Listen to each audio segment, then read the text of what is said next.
Hi, everyone. Welcome back to this episode of the Gig Podcast, where we are diving through the Ethiopian Bible in its entirety, because I believe that in order to understand maybe why things were removed from the Bible, we need to view the whole thing.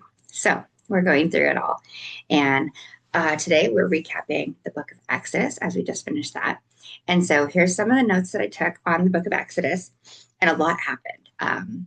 And there was a lot of repetitive as they went through and they were building the Ark of the Covenant.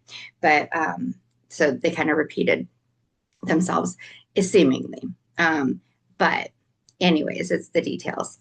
But so through the book of Exodus, it dives through the Israel's enslavement in Egypt and the order to kill all the Israelite males at birth because Pharaoh decided that the Israelites were having too many babies.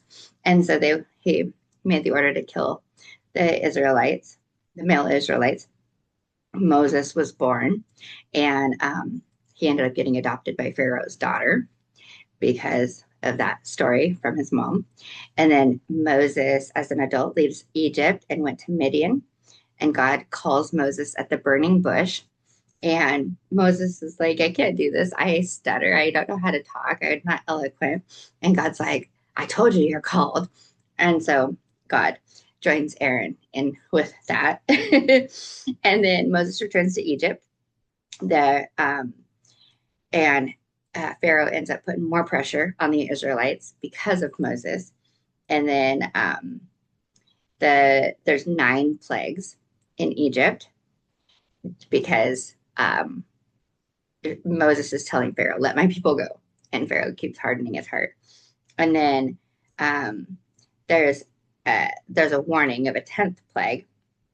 And that ends up happening, which is the death of the Egyptian firstborn, the firstborn from everybody, and animals too, and the institution of the Passover.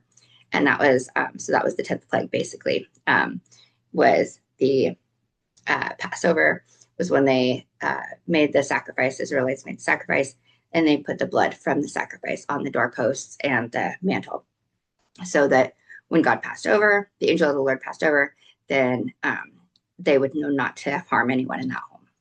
So, and then they left Egypt, and then they consecrated the firstborn with, that's when they were told to circumcise everyone.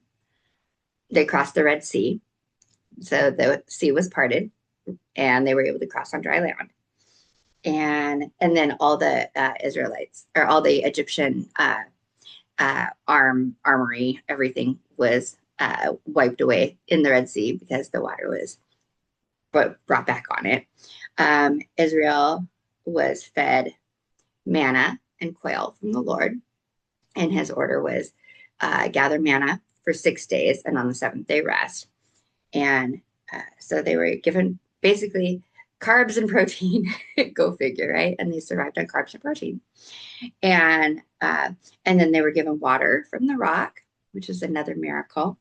So not only was the manna and the quail a miracle, the water from the rock was a miracle, but that just shows that the Lord provides. The battle with the Amalekites and the visit of Jethro, Moses' father-in-law. And then the Israelites ended up at Mount Sinai. And Moses went up and talked to God on Mount Sinai and was given the 10 Commandments. And that's God's promise to his people, as well as like the covenant was confirmed when Moses was given like all that information, because Moses was up there for like 40 days.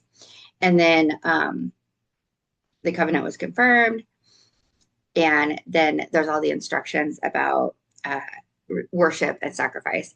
And then while Moses was up on Mount Sinai, all the Israelites ended up basically sinning against God and creating a golden calf with the help of Aaron, which blows my mind because Aaron was sent to help Moses speak to Pharaoh to free the people.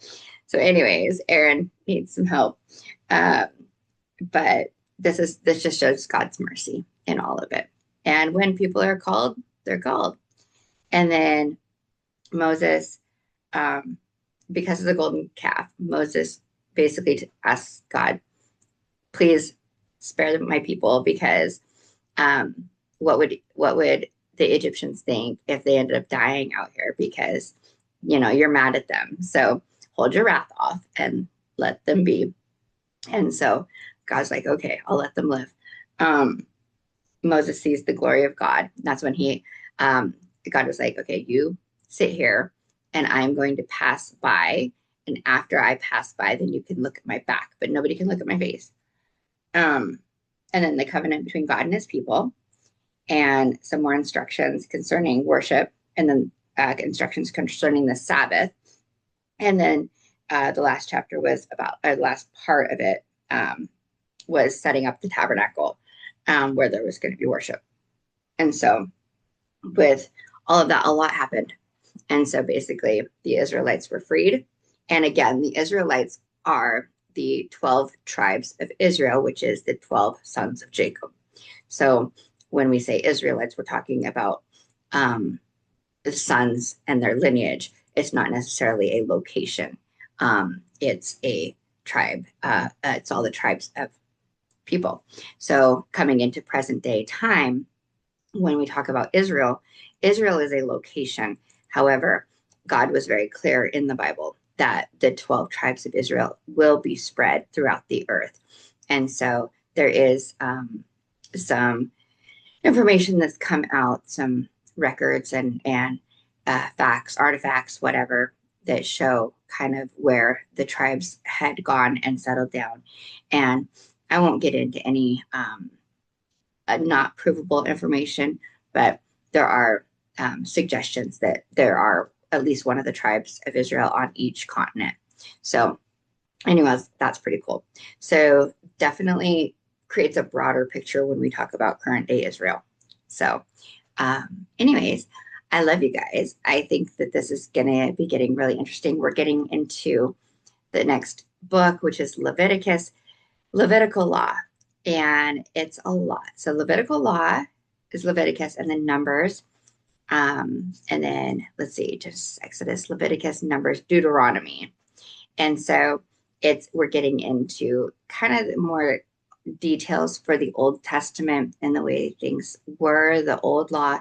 However, there are some things that still pertain, because there are some things that Jesus and God transferred over from there, because like Jesus's word, spoken word while he was here on earth, and then as God also commanded.